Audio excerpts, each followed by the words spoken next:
One of the spots that we're going to first is going to be G Street and 17th. This is the first stop of the day for CityNet, the city's latest homeless outreach team. A handful of people in hard hats carried snack packs and iPads ready to reach out. They made their way through a hole in a fence to get to an encampment that sits on a hillside above Interstate 5 in downtown San Diego. Hi, CityNet Homeless Outreach. Is anyone home? Good morning. 6 makeshift tents are pitched here.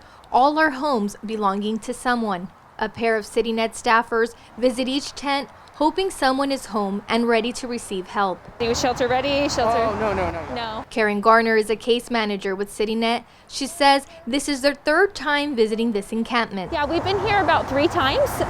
So this area in itself is a little bit shelter resistant, but we try to come in and we just continue to try to work with them. We try to see what we can do. One homeless man accepted a snack pack but was not ready to go to a shelter. But that's okay. Garner says today's no could be tomorrow's yes.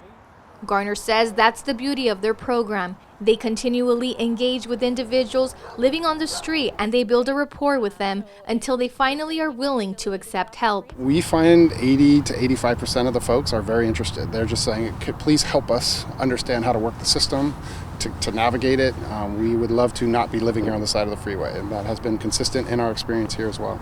Brad Fieldhouse is the executive director with CityNet. He's helping lead the efforts in San Diego to help unsheltered people living along the state's freeways. It's the first agreement of its kind in the state, and it's part of Governor Gavin Newsom's $22 billion California comeback plan to battle homelessness. Caltrans hopes to eventually clear these dangerous areas where homeless people are camping out. They don't just want to clear people out and put up signs. Does it sound like they're there?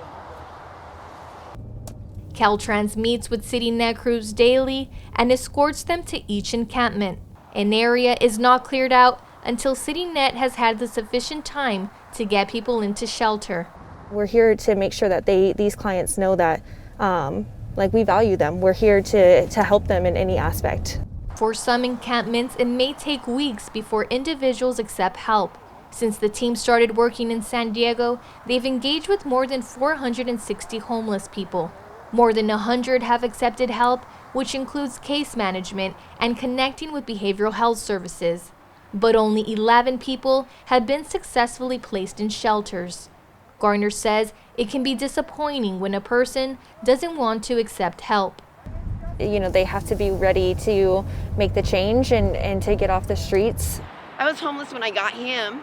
Catherine was camping in a canyon along the 805 South. After a decade of living on and off the streets, she was finally ready for some stability. I'm doing it for my daughter and my grandsons too. Catherine has 2 pups she wasn't willing to leave behind. Fortunately, she found a shelter that took all 3 of them in. And it happened at the last moment. Like they were saying, no, we don't have a spot. And then at the last moment they said yes. So I knew that it was a God thing too. Can you give lovins to the puppy? Can you give lovins to... She walks her dogs every morning and visits her friends that live near her shelter. She says the transition hasn't been easy, but... I am determined and, And they're worth it and my family's worth it, You're worth it. And I'm worth it. Yeah, you're worth it. Thank you.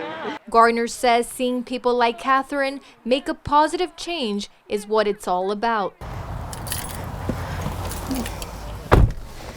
So being able to see her and get that follow-up from her, just makes this job even better. It makes it even, makes the stories come to fruition, and it encourages us to just continue to keep going. The city will evaluate the program's success rate in June and decide if the contract will be extended. Alexandra Rangel, KPBS News.